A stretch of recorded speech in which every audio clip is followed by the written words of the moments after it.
Alrighty, so hi everyone. Today I will be talking with Dr. Johnny Salinas. He is currently the visiting assistant professor of saxophone here at the Michael and Ann Greenwood School of Music at Oklahoma State University, and has been the soprano and baritone chair of the Fischoff winning Amethyst Quartet. So please help me welcome Dr. Johnny Salinas.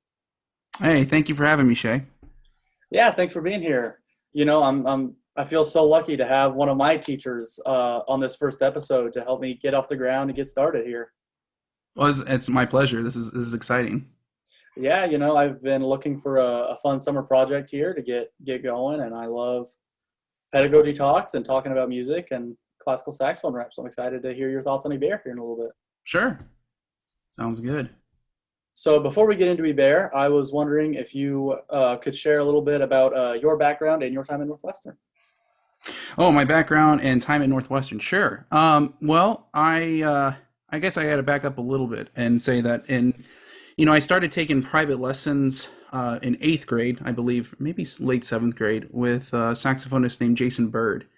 And Jason Bird was the baritone player in the Catalyst Quartet, which was the Fischoff winning quartet from the 90s from University of Houston. And they all studied with Karen Wiley.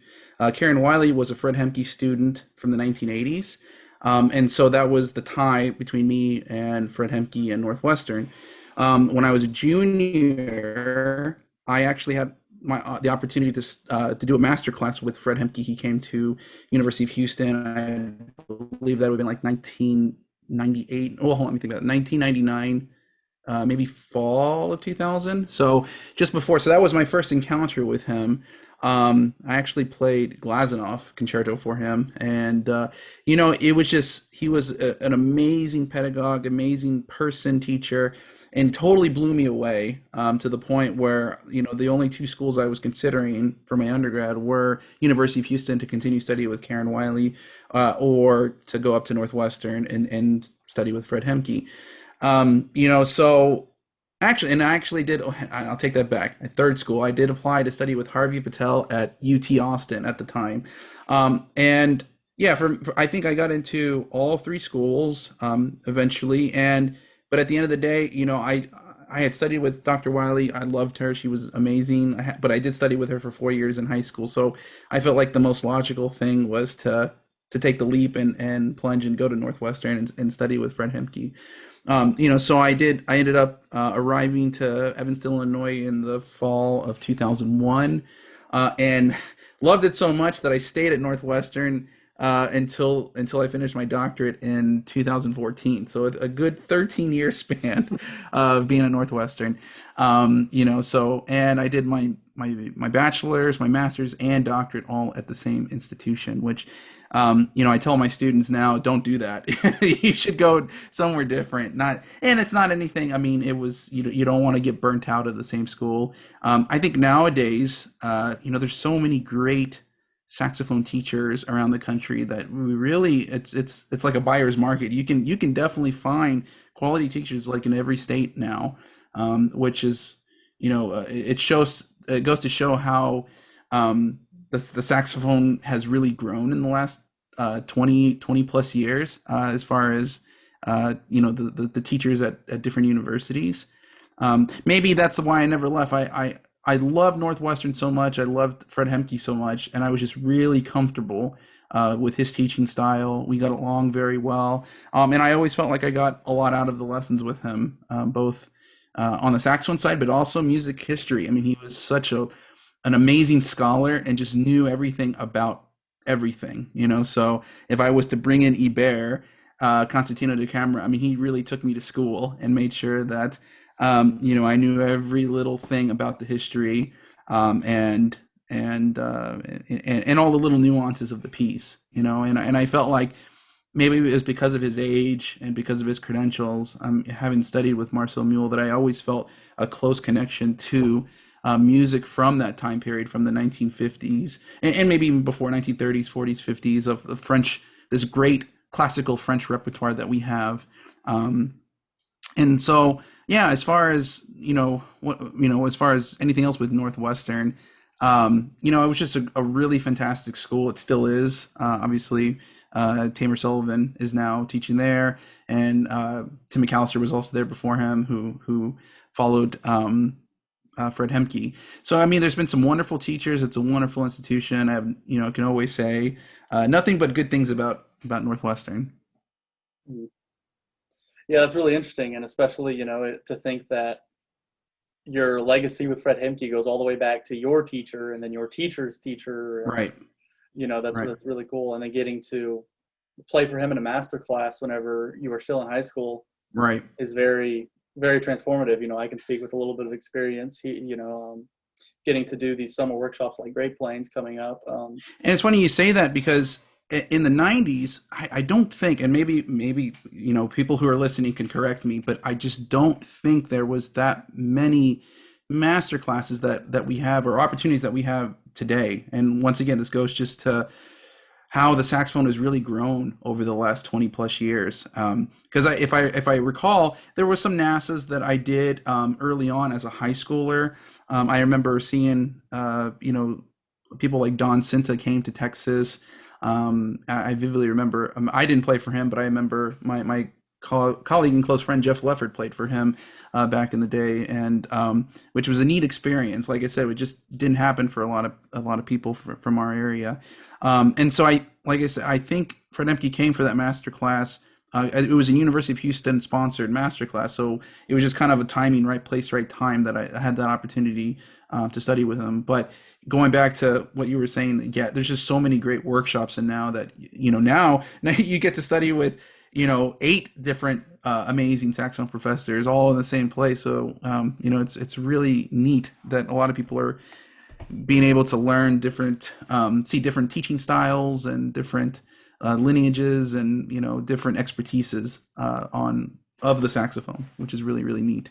In other words, I wish I was your age and I can go back and do it all over again and study with all these fantastic teachers. So Yeah, it's an exciting time, and it's funny that you mentioned Dr. Jeff Leffert, who is now here. I watched or I listened to him talk pretty recently, and he was talking about the same thing that we just talked about, the fact that there's so many great resources that we have now, such as like right, YouTube and things that have really transformed the saxophone. And then he's obviously one of the founding members of the Great Plains Workshop, and he was talking about how whenever you guys were younger and in the 90s, that there wasn't a lot of stuff. And so it's right. funny that that kind of ties back into each other there. Right. Yeah, I'd always, and then even think about it, like even when I was in college, I would get so jealous of like my orchestral colleagues and even like some of the brass. So, oh, I'm going to Aspen this summer to study this, or I'm going to Brevard. Now I know Brevard does saxophone now, but at the time I don't remember if it did. But eventually people like Joe Luloff would teach at Brevard, and that would be a great opportunity. But there's a lot of these great summer experiences that a lot of non-saxophone musicians got that I feel like I didn't get growing up. And now all of a sudden we have these amazing saxophone camps that just bring hundreds of players, of fantastic players, all to the same place. So, which is wonderful. I mean, and so credit to Jeff Leffert and H2 for starting that and really making it, become what it is today.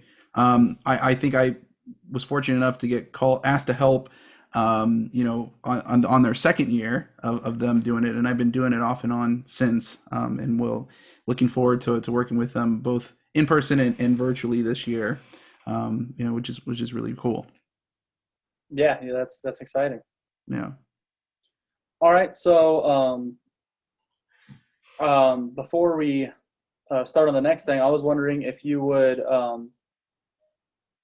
talk a little bit about why you chose to talk about Ibert today, and if you had some sort of special memory of this piece, either as a performer slash student or as a teacher.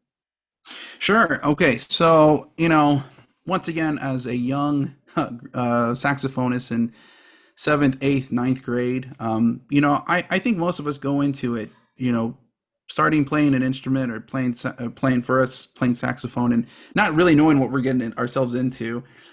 Maybe nowadays, at least at the time, I played saxophone in band.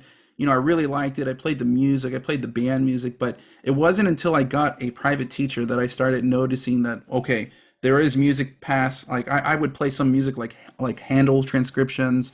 Adagio and Allegro comes to mind. Some of these solos that you see in junior high, which are great solos, and I think pedagogically you need to play those at a younger age. But I remember asking the question, to my teacher, to Jason Bird, I got a class one, like, which is the highest rating, like, superior rating on my solo, which I think was, once again, that Adagio and Allegro by Handel. I said, okay, so if I did the class one and this is the highest ranking, so what's next? And I remember him grabbing the score of Ibert and just boom and put it on my stand. And I was like, whoa, what is this? And I look, I was like, I had never seen so many 16th notes, in my life. And then I was like, I can't play that. I just, but I'd love to hear it. And I remember, I'm not exactly sure who showed me, whether it was him or myself, but I eventually got a recording, a CD. Yes, we had to still get CDs at this time. A CD of the English saxophonist John Harrell playing in his famous saxophone concertos CD, I believe from 1990, 1991, recording with Academy of St. Martin's in the Fields, which was a Sony record that recorded. And on that album, I believe there was Debussy Rhapsody, Ibert was the second thing on there. I think Glazunov, and let's see what else. Glazunov was on there. Oh, the Villalobos Fantasia, and then I think another British composer, Heath, which was I can't remember the title. I think Out of the Blue or something like that on the title. But so that album was super influential on me. That was like my first really like commercial, professional grade saxophonist that I listened to. And I just remember, and you may know, I don't know if you had an opportunity to go listen to the Academy of St. Martin's of the Field. They came to Oklahoma State 2 years ago, and performed with Joshua Bell, which that is a very famous orchestra. I mean, they're just, easily one of the top orchestras in the world. They just play so well. And the fact that we have this amazing, high quality orchestra playing saxophone concertos on this CD was just something else. And I remember listening to track number two, and as soon as you hit play, you hear and it's, if you listen to that particular recording, the orchestra is super energetic, just super virtuosic, and I just remember being blown away, like, wow, the saxophone can do this, and just remember thinking, like, how am I ever going to play this? And this must have been, eighth grade, ninth grade, at the time. And so I think I grabbed the sheet music probably sometime in ninth grade, but I purposely avoided playing it until my senior year. I said this was going to be my senior year project. I need to develop all my saxophone skills to get me to the point where I can do some of the techniques that we find in Ibert. And I'm looking at the score now, and once again, I just, when I look at it, I had to take it very slow, and I think I may have started on it, during the summer of junior year, and maybe just kind of played around. I would like pick out like the highlights and like the cool parts, and you would learn just a little snippet enough that people knew you were playing it, and you would go to things like Region Band and show off that you're playing the lick. I know both Dr. Leffert and I used to do this at Region Band when we were warming up. We'd play licks. I'd play Bear, and then he'd play the intro to Doll, and we'd just kind of go back and forth and who could play the coolest standard repertoire on saxophone. But yeah, I would say that was kind of my first experience being introduced to the piece, and I knew once I heard it, I wanted to play it. It's just a matter of when I was able to do that, like feeling that I was good enough at the saxophone to attempt playing this piece. So Yeah, yeah, that's a really cool story that, it has ties back to, one of the first albums you had listened to, and then, really, really changed your whole mindset, about saxophone. yeah, yeah, Because for like sure. I think about my the first, I guess really saxophone album that I had listened to was Eugene Rousseau's concerto album, Right. where he plays Dubois on there and stuff Yeah. like that, and it's really, that was really influential to me. And it's funny how those albums really, shape the way we think about things. It's the first Right. time I like heard a saxophonist, I guess, because in high school and then so hearing Eugene Rousseau there is like, man, I want to sound like that. You know what I mean? I Yeah. got to practice all the time so I can sound like this. And, Exactly. And it's funny you say that. And I think almost every saxophonist has that experience because, most of us, especially the ones that make it to the collegiate level and so forth, we were the best saxophonists to come out of our high school. So when we're playing at the level and we're better than basically everyone, um, when you hear a recording of someone that automatically, I mean, sounds better than you, you're like, wow, this is really, really neat. Because obviously we have to work, gives you something to kind of work towards, that maybe you're not getting at your local high school. Because once again, it's just a matter of, what is it, being like a small fish in a big pond, or whatever it goes. Once you outgrow your pond, you need to go to somewhere else, that you can raise your level. And I think, getting to a good institution, that has a great saxophone teacher and a great saxophone program would then all of a sudden you feel like, okay, maybe I'm not the very best anymore, and you still have a lot to work on. So yeah, it's interesting that effect that, quality recordings has, that can kind of elevate you, either inspire you, hopefully, and not, that not let you get down on yourself. But yeah, there's a lot of great recordings. And it's funny you bring up the Eugene Rousseau recording. I eventually heard that years later. And yeah, I would say that was another wonderful recording for sure. But definitely, I can remember John Harrell was my first solo saxophone, recording. The first quartet recording, I would say, was extremely influential. After that was the Jean-Yves Formeau recording, which had a lot of great, French standard quartets. But I would say those are my top two albums: was the John Harrell for solo, and then also the Jean-Yves Formeau after that. But then eventually I got introduced to Marcel Mule, which obviously, that's my teacher's teacher. So I mean, there's a lot of great things there. But it's interesting when you ask saxophonists what was their first album that they listened to. You get a kind of a wide variety of answers. But I would say, and it may be kind of like a regional thing. Like if you were from this part of Texas, maybe you heard this recording.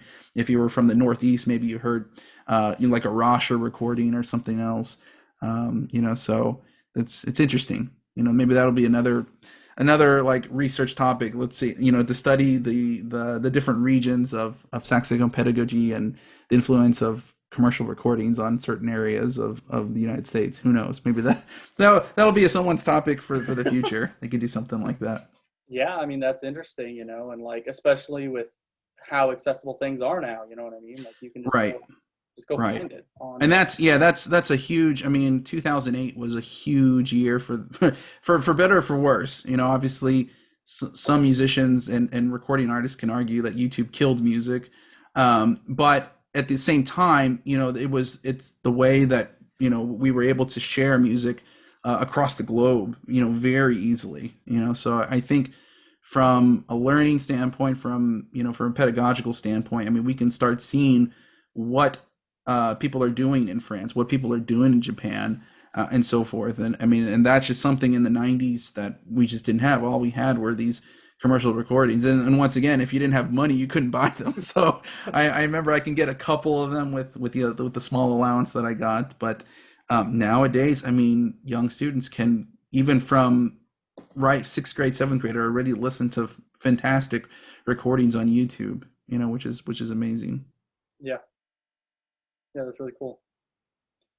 So, I was wondering if you would give us a little bit of background about this piece, maybe about the time period or the location. Sure. Well, I mean, obviously, we know this is a French, standard French repertoire. The piece was written, during the year of 1935, give or take, maybe slightly before that. But it was dedicated to the saxophonist Sigurd Roscher, who obviously, for those of you who may know, was probably one of the top, two of the fathers of saxophone, of classical saxophone. The other being Marcel Mule. Both of those two guys were very influential, and I would say, both of them did an amazing job promoting the saxophone and commissioning pieces, having pieces written for them. My understanding of Sigurd Roscher was, he would try to get as many people to, to write for the saxophone. So I'm sure there's stuff I'm missing as far as the origins of the piece. Why this was written. But we do know for sure it was written for Sigurd Rascher, Concertino da Camera. So most of us think of this as a concerto. But so what? But this is a Concertino da Camera. So what does that mean? So concertino meaning like small concerto, da camera, chamber. So this is really a small concerto for a chamber orchestra, for saxophone and 11 instruments, right? And then obviously most of us who early on who come in contact with this probably play the piano arrangement or the piano reduction of the orchestral parts, and just because it's who here has the resources to play this with a full chamber orchestra. But I would say that, and I think the concertino also kind of refers to the fact that it's in two movements, right? So we have the first movement, which is the allegro con moto, which goes into the second movement, which is kind of broken up, which is really two movements. There's a slow part and a fast part, but it's combined into one movement. So you still kind of get that concerto style feel of a slow or a fast, slow, fast movement structure, or three movements, but still kind of compacted into two movements. Also, perhaps the length of the piece. I mean, depending on how you play it, it's usually anywhere from 12 to 15 minutes long. So not as long as some of the longer concerti that we may have, like the Glazunov, the Larsen concerto, and some of the other ones. But yeah, and so as far as like this opening first movement goes, I would say when what I hear when you hear a person play this, or a recording of this, is a lot of the jazz influence of this first movement. Really, I mean, and a lot of that has to do with the rhythm, articulation, the register of the piece at times. There's no question that what was going on during this time period, during this 1930s, was still kind of continuing from the 1920s of the big band era, the jazz era, and so classical composers were still heavily influenced by jazz, and we know our friends across the pond in Europe were also influenced heavily by music of jazz. And so once again, when I teach this piece, when I play this piece, it's not jazz, obviously, but there's influences and kind of parts and sections that kind of pay homage to jazz, which I think is kind of cool, because then you can kind of get away at times with, add in a little bit of something special, some special sauce, if you will, on some of these licks that are in there. So, but once again, I think what's really cool is there's always like this constant 16th note pulse that's driving through the piece. Once again, like I said from the beginning, I mean, really, just a lot of fire that happens, with still contained within parameters, but just some really nice melodic lines. But like I said, at times almost sounds like it could be like a jazz improv solo at times, So, and with the first movement in general, we have kind of like a I guess kind of sonata formish a little bit. We have kind of like the exposition, and then a clear transition into a development section, and then a recapitulation, which kind of returns to the main theme. And it's kind of broken up very easily. First page, second page, and third page returning to the main theme. So it's pretty clear that you can see some of these the compositional formats very clearly. And like I said, I mean that's kind of broad, big picture things. I mean, I don't know how in depth or detail you want me to go to it. I have some more in-depth questions for later. Yeah, go ahead. It's interesting that you bring up Sigurd Rascher, because I know that he was, at the time pushing for a lot of new saxophone rap, like you said, and he was pushing for a lot of new things also on the saxophone. Like I know that in Ibert, there's those optional altissimo runs, which I'm sure we'll talk about a little bit more later, but that he was a big proponent of that, whereas Marcel Mule was a little bit more reserved in that area. he was Right. more the pusher for starting to learn those techniques and getting them more integrated in our normal rep. Right. Yeah, it's funny you mentioned that of Marcel Mule. I mean, and there's no secret that Marcel Mule, and like I said, I don't talk ill of the man because obviously he's did great, but I mean he was very conservative when it came to the altissimo register, the extended register of the horn. There were recordings of him playing a high G in Creston. And I'm sure there are other people online that can correct me if I'm not. I don't know every single recording of Marcel Mule, but I know for the fact that most people can. We can all agree that he preferred to stay in the regular range of the saxophone, where in contrast you have someone like Sigurd Rascher, who was known. I mean, who wrote a method book on on the top tones of the of the saxophone. So he has his own theory of overtones and how we can exercise those and apply them to the saxophone in order to extend the range. And we have these overtones very similar to the way a brass instrument can utilize and get extended pitches on a brass instrument. We kind of have the same thing happening on the saxophone. And why is this happen is primarily because of the shape of the instrument. We know that the saxophone is a conical shape instrument, and that because of that and other acoustical reasons, I mean, the saxophone is able to get these overtones, whereas something like the clarinet, our friends over on the clarinet, they actually have every other clarinet, and that has to do once again with the clarinet being cylindrical, cylindrical and closed at one end. So obviously the mouthpiece is closed. Whereas in the flute, obviously, is a cylindrical instrument, but we have actually two open holes. So we have open a hole where we blow into the flute, and then actually at the end. And because of that reason, that instrument can get all the overtones just like the saxophone. So it's interesting how acoustics plays a big part in the way instruments works and gives instruments special characteristics. So as far as Sigurd Rascher goes, yes, I mean this was something he really pushed, and he was amazing at it. You can listen to a lot of recordings. His command of the altissimo during that time period, I mean, it's crazy because nowadays it's not, it's expected. And even going back to like the 90s, where I was like, I'm gonna wait till I'm a senior to play Ibert because I can't play altissimo, and it's one of those things where I had to kind of at least build my range to feel comfortable that I could play the runs up to a high A. And but nowadays I feel like a lot of teachers are having students as young as middle school start working on an altissimo because it's just become such a big norm of all repertoire to have a command over that. And I still have students at the university that come in. Some come in with amazing altissimo, some come in with no experience. So once again, it just kind of depends on who have you studied with and who have they studied with and what the connection is.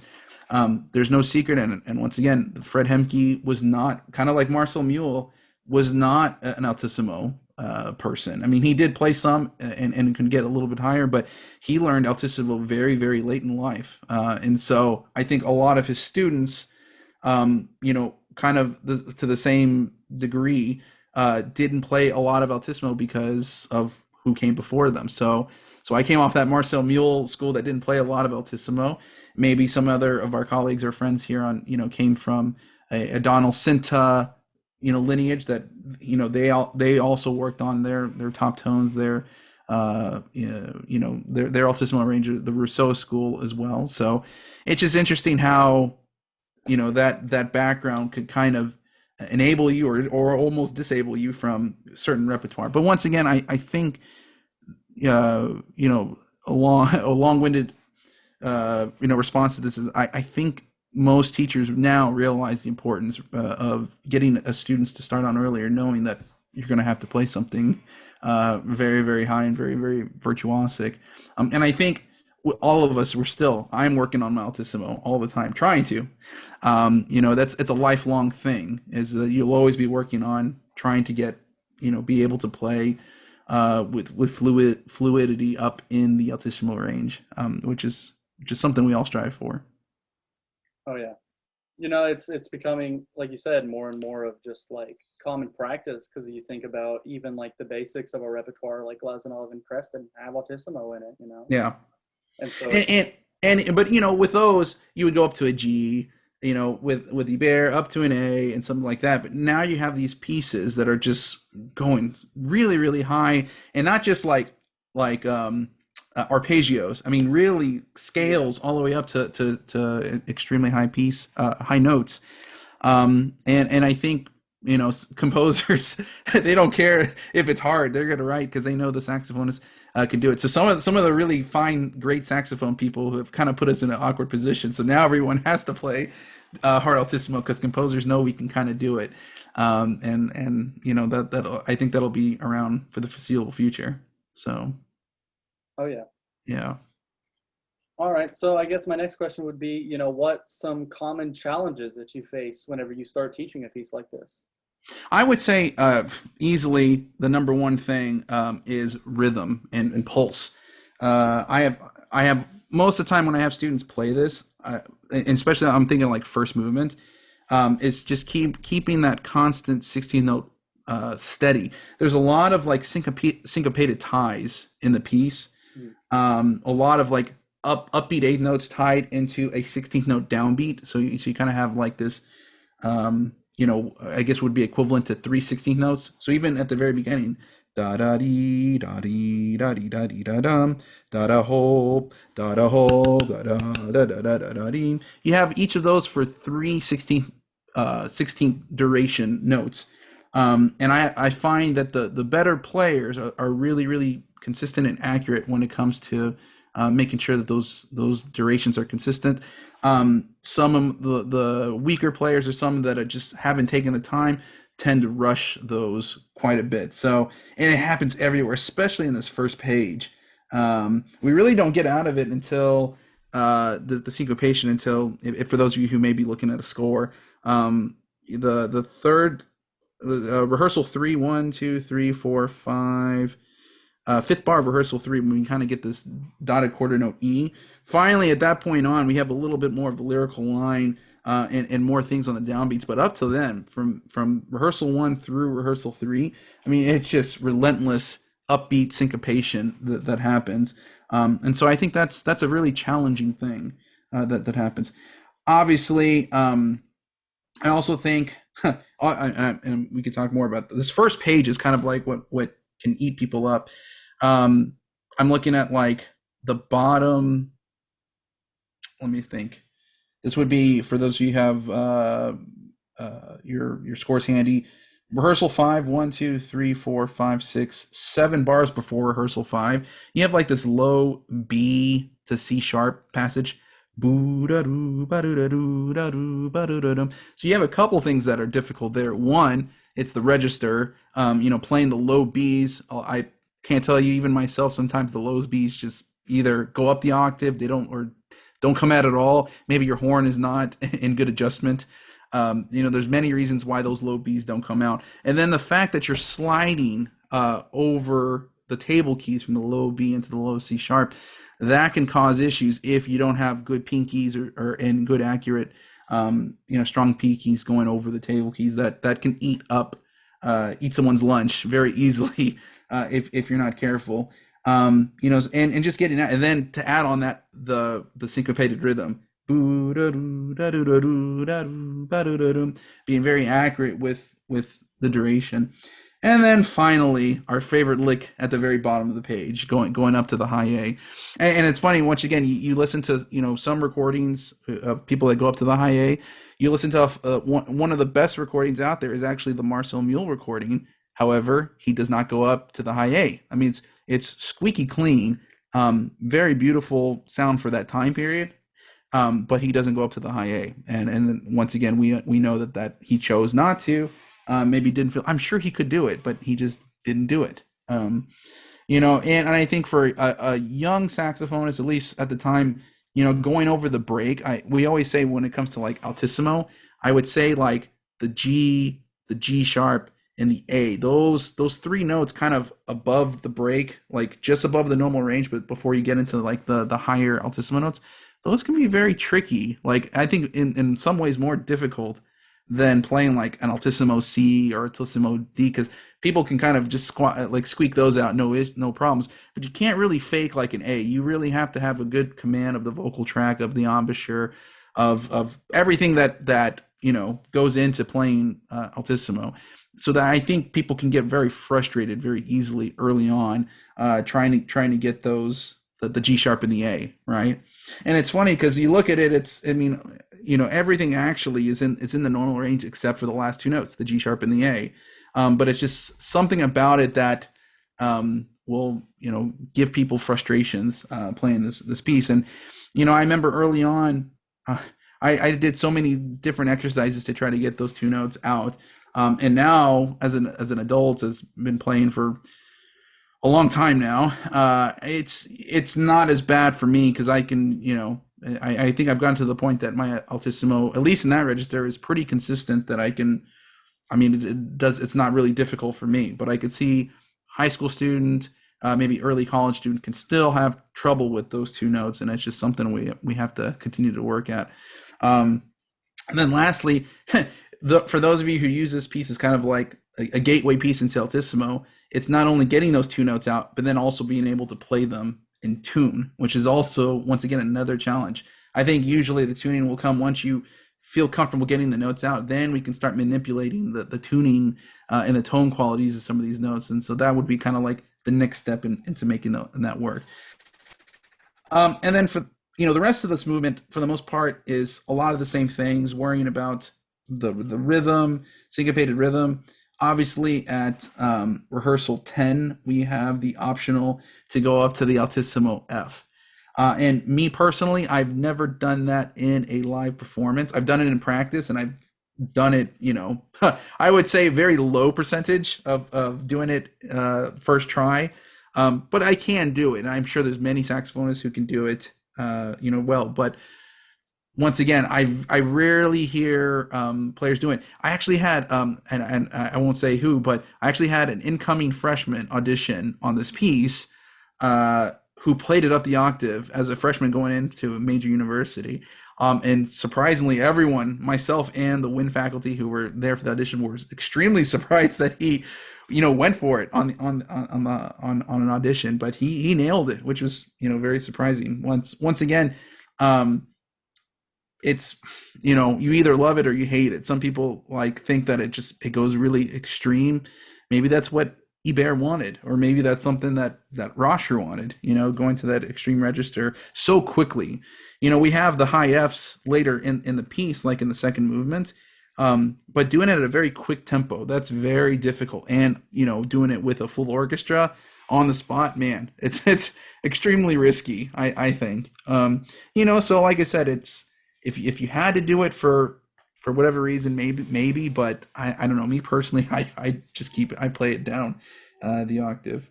And then, like I said, the recap is basically a lot of the things we talked about from rehearsal 18 to the end of the piece. It's just a lot of the same things, just doing it again. So if you did it once, hopefully you can get it the second time. So, yeah.